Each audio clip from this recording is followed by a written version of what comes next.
Mani sauc Aivars Treicis, un mans skata punkts ir drusku atšķirīgs. Un mans stāstījums būs par Vecrīgas reģenerācijas projektu no tās ielu attīstības viedokļa, un ne tikai. Daudz kas no manas stāstītā varbūt jums būs zināms, bet varbūt daudz kas arī nē. Vispirms varbūt veiksim nelielu ieskatu Vecrīgas attīstībā. Tātad jūs labi zinat pirmsākumi. Pirmie iedzīvotāji ar koku klāstu ielām, pēc tam mūri. Tas, ja nemaldos, arī ir Morera plāns.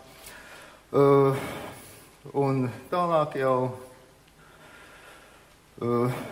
līdz 17.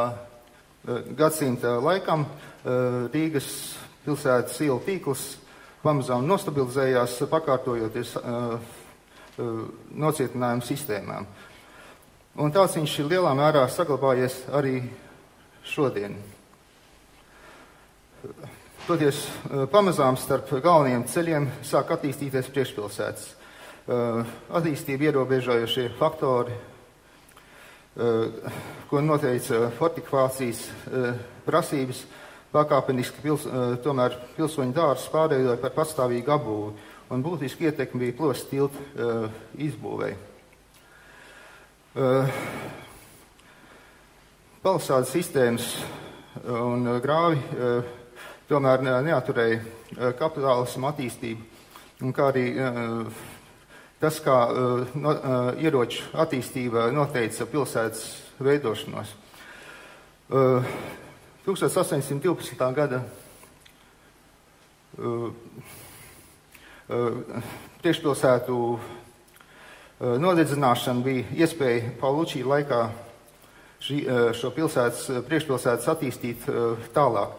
Bet galvenais, kas mūsu dienās ir saglabājies, tā ir, un uz ko ir bāzēta, tas ir 1859. gada nocietinājuma likvidēšanas uzsākšana. Tas notika ļoti pārdomāti un plaši apspriestā pilsētu ielu apbūves parku un kanālu pārbūve radīja pamatu mūsdienu Rīgai. Tā kļuva plašāk ar apstādījumiem, bulvāriem un beigās līdzīgi tā kā citās Eiropas pilsētās izveidoja savu ūdensvadu kanalizācijas, gāzes un ielu apgaismojumu sistēmu. Tas lielā mērā ir pamats mūsdienu komunikāciju infrastruktūrai Vecrīgā un arī vēsturiskajā centrā. Tomēr Vecrīga palika arī līdzīgi kā agrāk ar savām šaurajām līkumotajām ieliņām. Saglabājās liela atšķirības starp bagāto pilsoņu apdzīvotiem kvartāliem un nabadzīgo iedzīvotāju kvartāliem. Latvijas laikā uzsākās tendence, kas bija varbūt vēsturiski pamatot, kad latvieši mēģināja noslaucīt vācu iekarotāju atstātās pēdas. Tā rezultātā bija likvidētie Strēlnieku laukumā, Alberta laukumā un Finanšu ministrijas kvartāls. Paldies Dievam, ka sabiedrības protests šo procesu apstādināja. Tajā pašā laikā Latvijas laikā uzsākās arī intensīva ielu asfaltēšana, asfaltu novērtējot kā labu mūsu klimatiskajiem apstākļiem. Un tāpat tās attīstīja tālāk arī gāzes vadu, elektronu sakaru tīklus, saglabājot par pamatu pirms Pirmā pasaules kara izveidoto ūdensvadu un kanalizācijas tīklu bāzi. Pēc veco fotomateriālu izvērtēšanas Vecpilsēta nemazam nebija tāda idillas vieta, kā to varētu iedomāties. Vecrīga bija pilna ar kontrastiem. Bija gan bagātie un skaistie rajoni, gan arī nabadzīgie.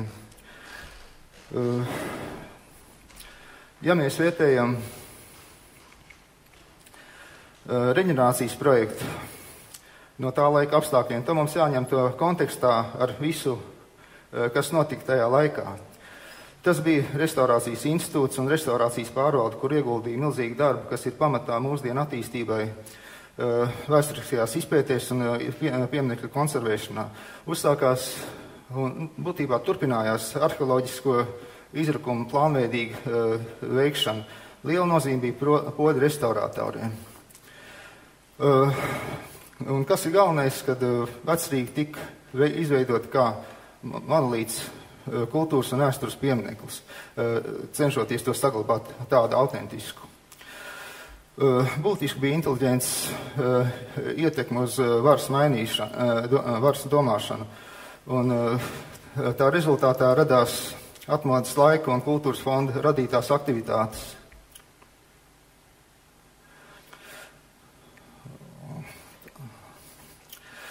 Bet tāpat tās Vecrīga saglabāja savus kontrastus. Bet bija virkne šajā laikā veiktie ieguvumi. Tas bija Vecrīgas atbrīvošana no asfalta segumiem gandrīz visiem. Caurbraucošā un sabiedriskā transporta izslēgšana no Vecrīgas ielu kustības, ieguva pirmās gājēju ielas, un ielu vidi centās veidot saskaņā ar vēsturisko apbūvi. Vecrīgas iela gabarītus centās veidot atbilstoši 1940. Gada plāniem. Un līdz ar to Vecrīga saglabājās kā kodols lielajām organismām, ko mēs saucam par Rīgu. Ja mēs skatāmies par mūsdienām, tad, protams, ir Vecrīga attīstījusies, veidojas daudz skaistāk un atbilstošāk mūsdienu prasībām, bet šis kontrasts ir tik un tā saglabājies. Un atšķirības starp Jēkabu ielu, Līvu laukumu un Kalēju, Pētaus ielām ir būtiska. Ja skatāmies par pilsētu kopumā, tad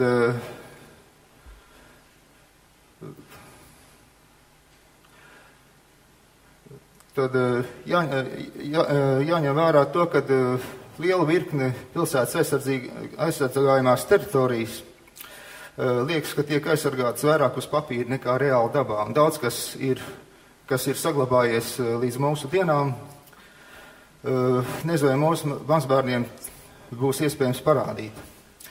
Un ir jāsaprot pilsētai vēl viena lieta, ka dažādu pilsētas rajonu privātā īpašuma problēmas, kas izpaužās pamestu jūgenstila ēku veidā, kur darbojas vai nu tikai pirmais stāvs ar komerc apbūvi, jeb arī, kad arī tas tiek visu laiku mainās, nav tikai privāta īpašnieku problēma.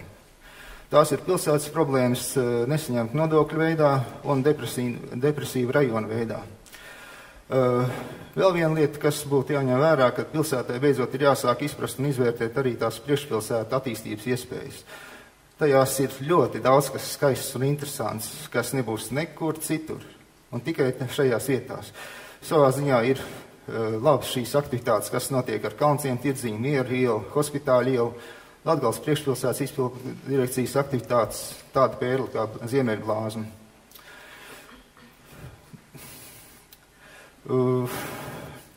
Laikam iemesls tam visam ir tas, ka nav īsti stimulēšanas mehānismi, nav instrumenti, kā sadarboties ar privātajiem īpašniekiem, lai šīs depresīvās vietas sakārtot. Protams, man tēma, kas man saista, tas ir vēsturisko ielu rekonstrukcija. Rīgā akmens seguma ielas pastāv jau no pašiem pirmsākumiem, un par pamatu, kā jau iepriekš minēju, ir 19. gadsimta koku apbūves un 20. gadsimta jūgenstila apbūves. Tās ir kā pilsētvids būtiska sastāvdaļa. Un nezinu, vai šīs ielas tiks likvidētas un būs viņas jāsaglabā. Jautājums, kādā veidā? Akmens ielas seguma rekonstrukcija notikusi ir tikai līdz 2005. gadam. Pārējā pilsētā tas notikās līdz 2007. gadam. Un ir būtiska lieta, ka Rīgā būtu ļoti jāsako līdzi pareizām bruģēšanas tehnoloģiju pielietošanai, pareizai tehnoloģijas pielietošanai rekonstrukcijā.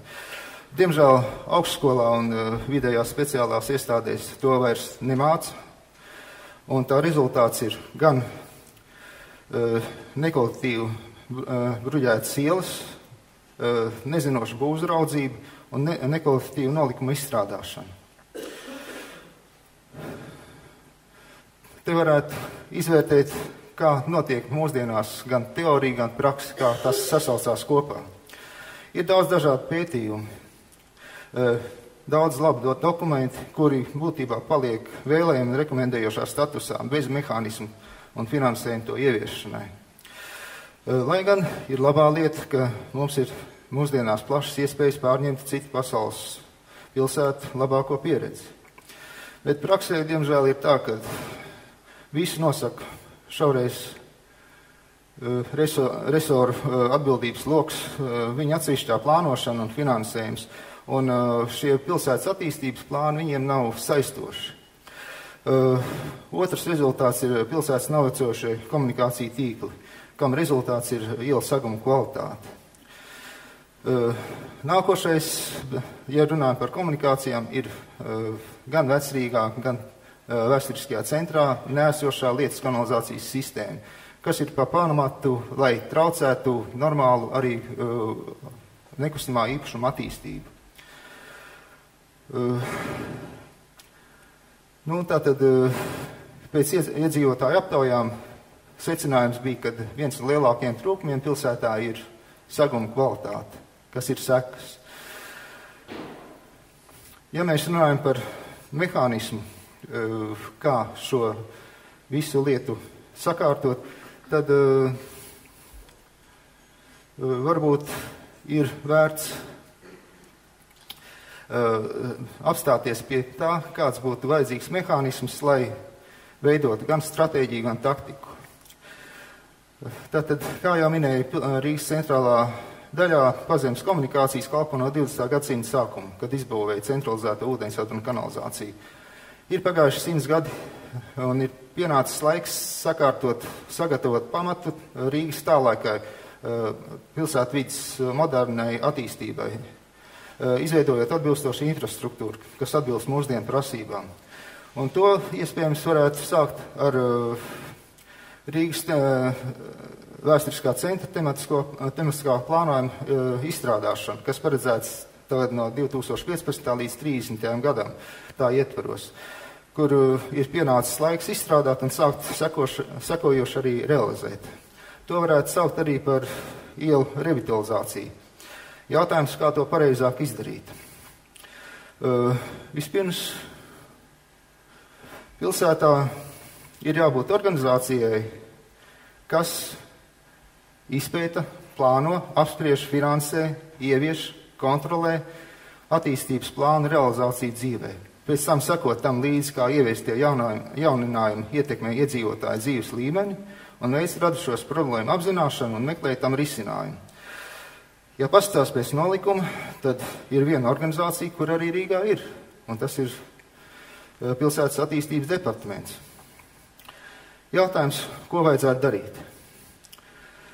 Pilsētai ir pašos pamatos jābūt gribai mainīt pieeju pilsētas publiskās ārtelpas attīstību. Pretējā gadījumā visiem jauninājumiem būs tikai deklaratīvs un kosmētisks raksturs. Kā pamats publiskās attīstības, arī vēsturiskās veiksmīgai attīstībai ir kompleksās rekonstrukcija, iekļaujot pazemes komunikāciju pilnu pārbūvi, ja tas ir nepieciešams, tam sekojošu seguma un virszemes elementu ieviešanu. Kā to darīt? Svarīgi, lai šim tematiskajam plānojumam būtu finansējums.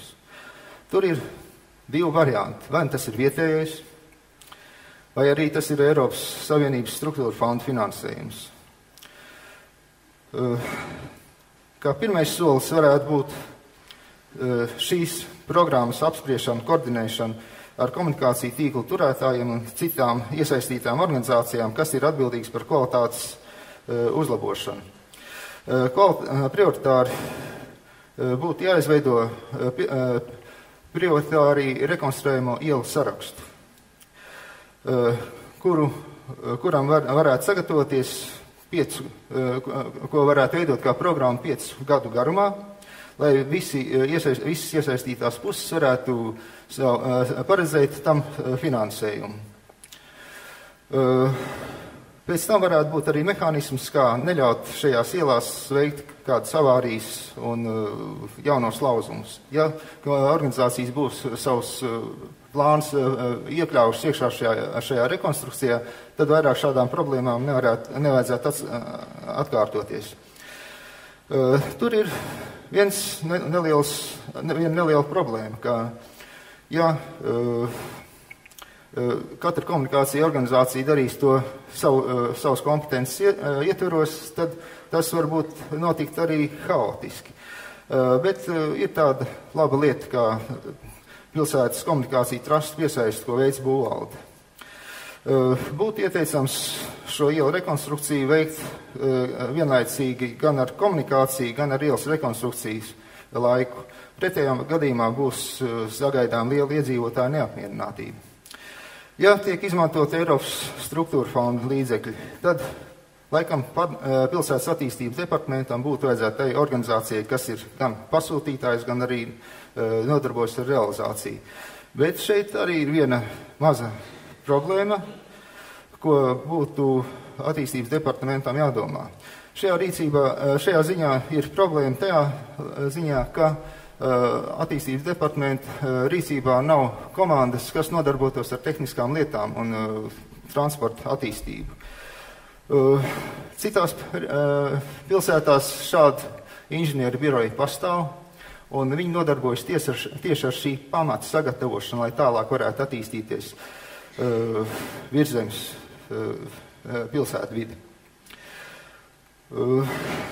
Jautājums ir par to tikai, kā attīstības departaments šīs savas tiesības izmanto. Ar ko sākt? Lai izveidotu prioritāro sarakstu, bija izvērtēti vairāk kritēriju, no kā vadīties. Viens varētu būt ielas ar satiksmes un gājēju problēmām, mazāks problēmas būtu revitalizācija taisīt vienvirzienu ielām, bet pēc tam, kad izvērtēja pilnībā visu materiālu, nosecināja, ka jāsāk ir ar ielām, kurās ir kanalizācijas maģistrālie vadi. Un paralēli šīm ielām izveido, ja veic šo maģistrālo vadu rekonstrukciju, izveidot lietas kanalizāciju. Vecrīga ir pilnīgi atšķirīgs stāsts, kurš varbūt nav kā pēc citiem principiem, bet veicot ielu rekonstrukciju Vecrīgā, mainot komunikācijas un modernizējot to, būtu varbūt iespējams jāatsakās no normatīvo prasību atcelšanas Vecrīgas zonā, lai varētu veikt komunikāciju maiņu. Un iespējams Vecrīgā ir pienācis laiks sākt izbūvēt komunikāciju tuneļus. Kas ir būtiski, ka Vecrīgā ir stingri jāievēro bruģēšanas tehnoloģija ievērošanas kontroli. Citādāk mums rezultāti nebūs. Un es domāju, ka pazemē vēl būs diezgan daudz pārsteigumu, ko mēs šajā laikā atradīsim. Iegūms, protams, būs demontēts novecojušās un nedarbojušās komunikācijas, sakārtots piesaistes un pieslēgumu komunikācijām, sakārtot ielu gabarīti, atgūt teritoriju apstādījumiem, atpūtas zonu ierīkošanai, un tas dos pamatu ilgstošai seguma kalpošanai bez bojājumiem. Tas dos arī iemeslu sakārtot velostruktūras attīstību. Jautājums par taktiku. Līdzīgi tā kā arī stratēģijā, tātad katrai konkrētai ielai, ja ir izstrādāts šis ielas saraksts sadarbībā ar visiem komunikāciju dienestiem un ieinteresētām institūcijām, ir jānovērtē ielu gabarītu rezerves, jānovērtē to maiņas iespējas, liederīgumu un aktualitāti un komunikācijas pārveidošanas tātad aktualitāti, kas būtu nepieciešams tur darīt. Un to jātaisa būtu šī saraksta ietveros. Pēc tam nākošais būtu es esmu laikam drusiņi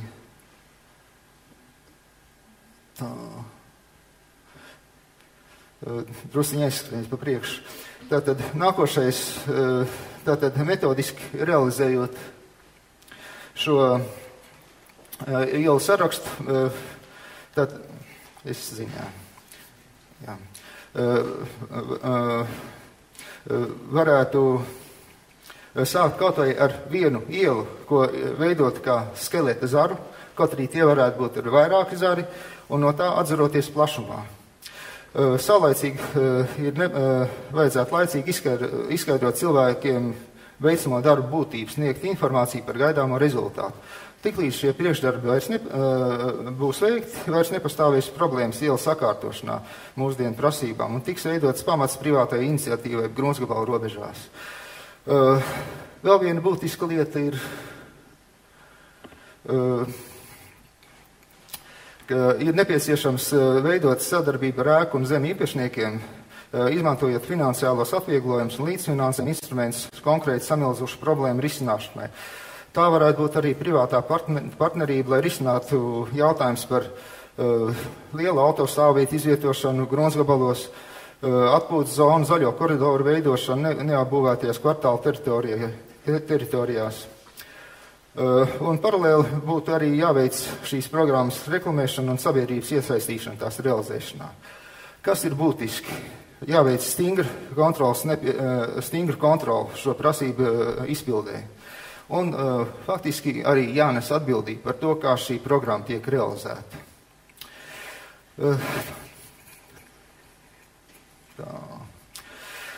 Tāds bija mans ielu projektētāja redzējums Vecrīgas reģenerācijas projekta atstātā mantojuma rezultātā. Tas bija skats gandrīz no malas par to, kā Rīga var attīstīties par pamatu izmantojot Vecrīgas reģenerācijas projektu atstāto mantojumu un attieksmi pret Vecrīgu kā vienu monolītu veselumu. Ir pagājuši vairāk kā 100 gadi, kad Rīga kļuva par modernu un pilsētu ar sakārtotu infrastruktūru, vismaz tās centrālajā daļā. Tas, kas toreiz bija sasniegums, šodien vairs nav pietiekoši. Rīgai ir jāizmaina savu seju ne tikai ar kosmētikas palīdzību. Kaut arī Rīgas vecumā tas varbūt ir pieņemami, bet ir jāsakārto tās pamatu, lai atvesļot visu tās kopējo organismu. Un to varēs sasniegt ar skaidru nospraustu plānu, metodisku, sistemātisku, pacietīgu darbu, mainot pašos pamatos pieeju pilsētas publiskās ārtelpas veidošanai. Tas arī man ir viss, un paldies par uzmanību.